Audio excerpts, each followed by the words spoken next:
what we've been doing at Hess in collaboration with you all is using consumer technology, using the off-the-shelf the Oculus Quest 2, which is the simplest sort of VR platform. You just connect it to Wi-Fi, you don't even plug it into a computer. And what that allowed us to do is send headsets home to people with no special computer or anything and run virtual outcrops collaboratively, run virtual field trips collaboratively with people. And that was such a powerful thing. We could buy the headsets for a few $100s and send them out to people and have them all working together out in the field. And so what I really saw from that, and what's important to me, is that we've clearly emerged into this plateau of sustainability when it comes to virtual reality, and virtual reality is applied to virtual field trips. It's easy to get your hands on, easy to use, it's collaborative, which is what's different and new about it now, and I really appreciate it. It's been a good experience, and I'm happy to see the technology that something I've been working on for 20 years finally sort of emerge as something we can get in everyone's hands. Thank you very much, Juan Carlos.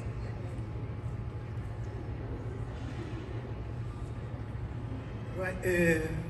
My experience is not that extensive than my colleagues here, and I've been working in the digital outcrop model for a little bit, maybe about 4 or 5 years, and I always found it fascinated how can you easily get some data from any part of the world and actually moving it around and everything. And when we found, last year, all the pandemics have a couple of field trips to go Guadalupe Mountains or Bahamas, we have to just change everything. I started my experience with the little cardboard box sets that they were like $15 each. But there were really it's just only a spectator. The students were there without really interacting. When I found this platform was really a realization that you can actually go and collaborate with students or with people in somewhere else, and you can see, mark things, actually interact with students in the platform. That was something that I really found fascinating. And of course, we are in the 21st century. Most of my students are 20-year-olds, and all of them probably have been playing video games of these for ages. And they're now putting them to use them for educational reasons. They actually get very excited about it. And there's also motivation that we are using new technology and embedding them into the system. And of course, I'm the one of the idea that this no replaces the actual field trip. It just enhances it. It will give you one set of skills for students, but they can actually go to the real field trips and get further beyond that we can do it before. That they can learn some skills with the platform, collaborate, see the technology, get excited, and then go to the actual place and learn more about it. Normally, in the real places are more safety concerns, like climbing, but we have the advantage of the tool that you can go further.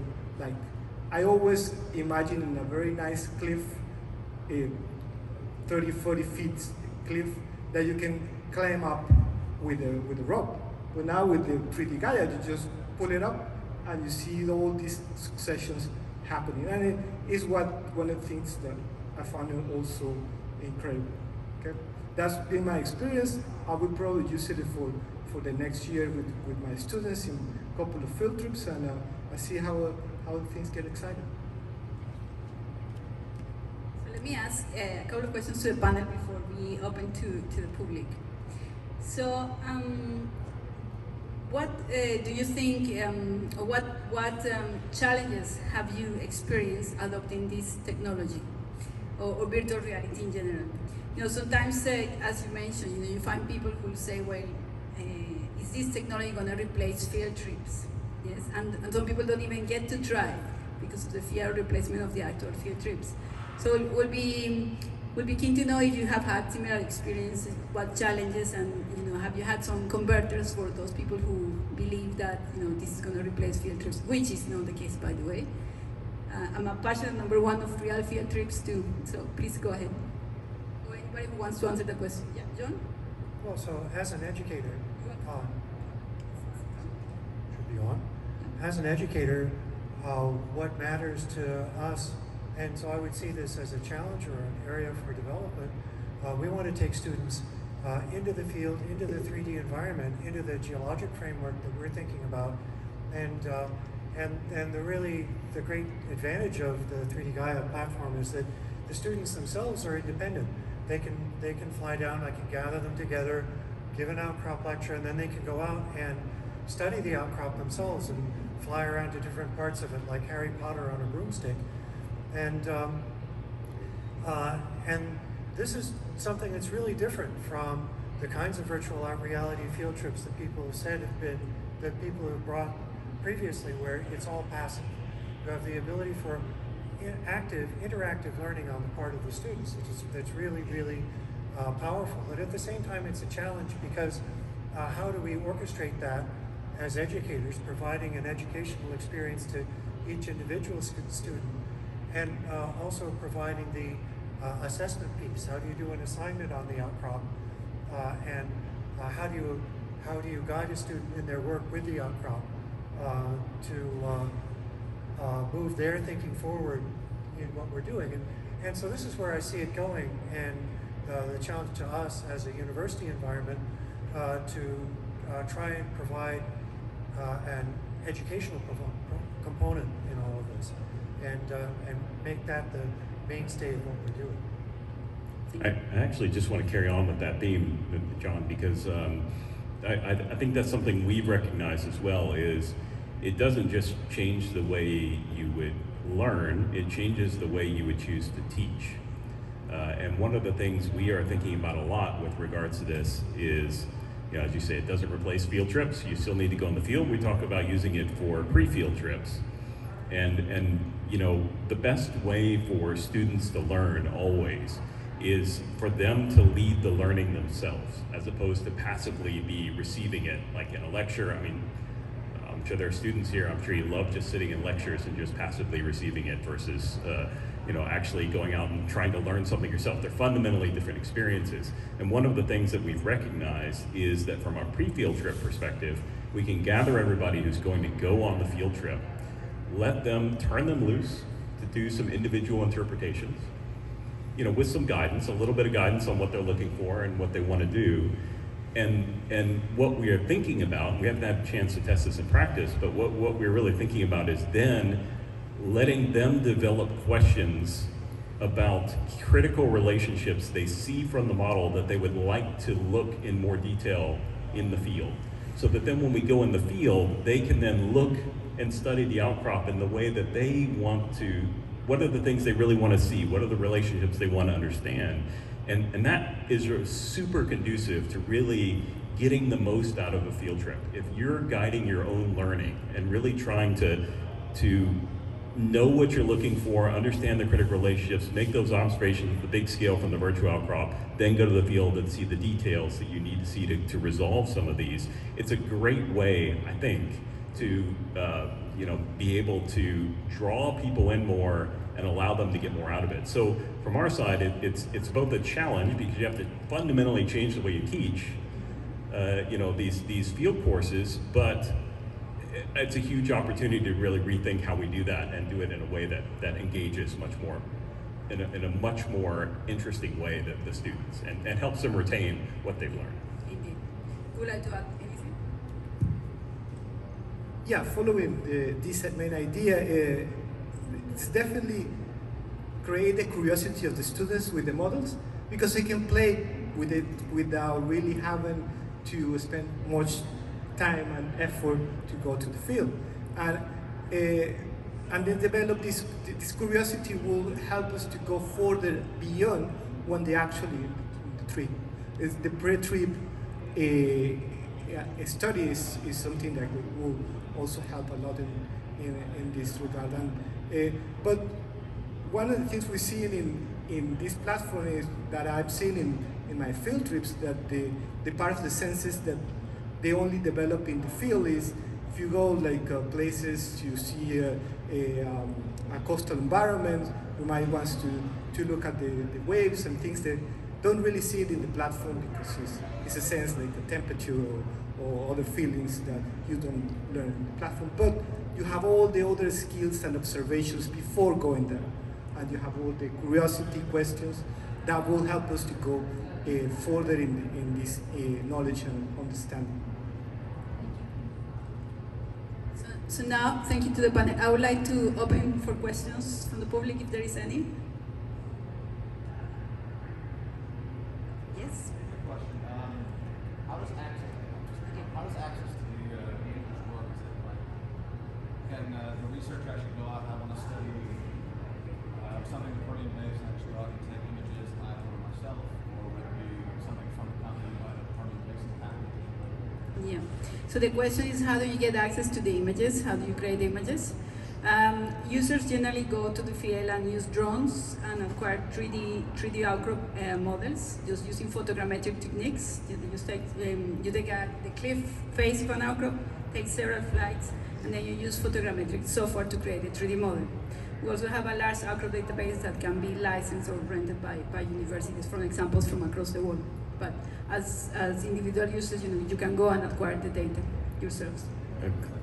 Okay. Claudia, if I may, there's actually a poster today where somebody has gone and acquired, the iPhone 12 has a lidar built in, short-range lidar, and there's actually a poster today where somebody has developed an outcrop model just with an iPhone 12 and capturing data from the iPhone 12 and the lidar plus photographs there allow you to scan it. So the technology is getting more and more accessible all the time.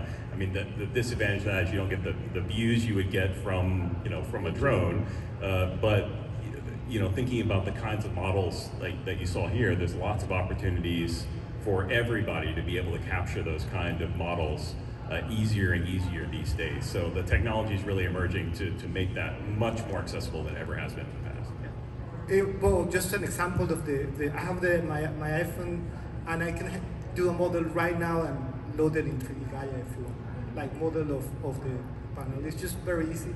It's a point cloud, and then you go and load it. I've done this, and now it's such an amazing technology. The only thing for the educational part is perfect. For research, you need to be more careful because the measurements, but it's incredible. I found it fascinating. See, now I have to upgrade my iPhone. If you need an excuse, there's your excuse. I can do outcrop work with my iPhone 12. I did that. Any other question from the public? Yeah?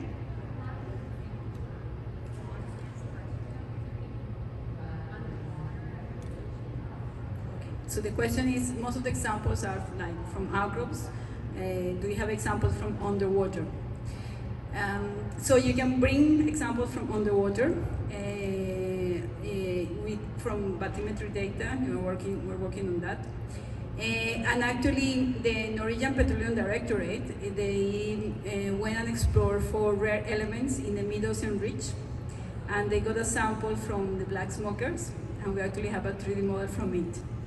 It's just fantastic. So yes, you can bring any type of 3D model, you can bring it into 3D Gaia. Maybe even to expand on that, we have a collaboration with a company called Oceanera, which makes an autonomous sailing drone that then can go subsea. It folds up the sail and goes underwater. And so it's a complicated story, but we've inherited some derelict platforms in the Gulf of Mexico that we have to take care of now.